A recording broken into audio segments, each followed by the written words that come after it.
bicep tendon and the rotator cuff tendon can get pinched, which is what we call impingement. So it's really important for the shoulder blade to be moving as well when we lift our arms up overhead, and the ball to be gliding in the joints.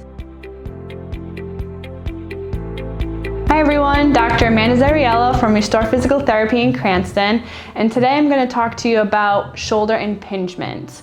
A lot of times patients will have anterior shoulder pain in the front or even down to the side, and it increases with overhead reaching or pressing. So a little bit about the shoulder joint.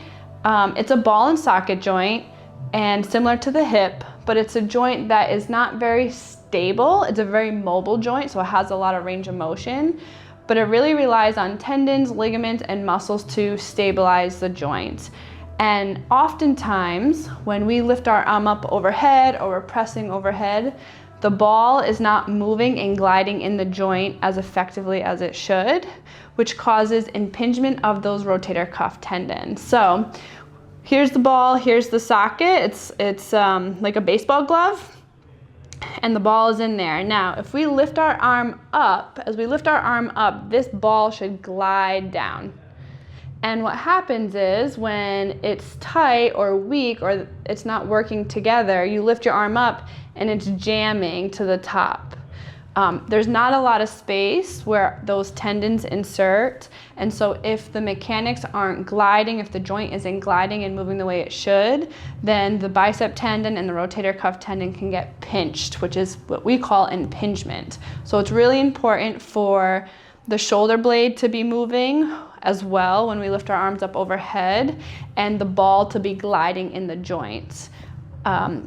Sometimes people have really tight pec muscles, so if our shoulders, if we're more tight and more dominant in our front of our muscles, we start to kind of round, and that pulls the ball forward in the joint. So that already puts the shoulder at a more vulnerable position because it's a very unstable joint compared to the hip ball and socket joint.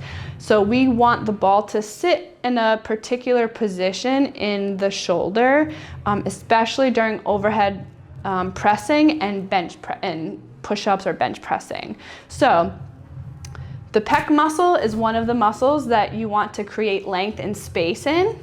Your serratus anterior is the other muscle that helps to upwardly rotate your scapulas. So when you lift your arms up, your shoulder blade should kind of rotate up this way and then come back down.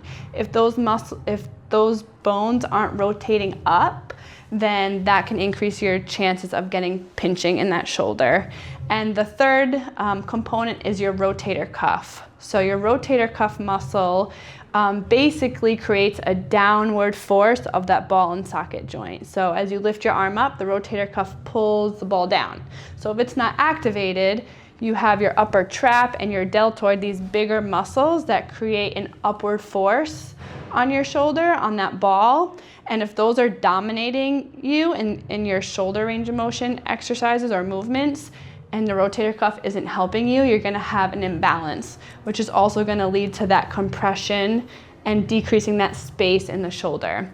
So 3 exercises to help decrease the shoulder impingement is the pec stretch, which I will show you, the serratus wall slide to help get those shoulder blades to upwardly rotate, and an external rotation exercise to get that rotator cuff to pull that ball down in the socket.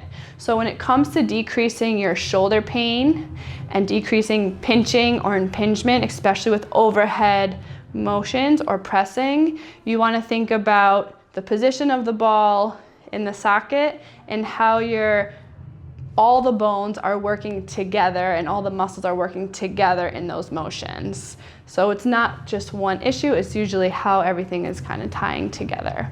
So if you're having any shoulder pain or pinching or clicking, especially with overhead motions, give us a call, Dr. Amanda Zariello from Restore Physical Therapy.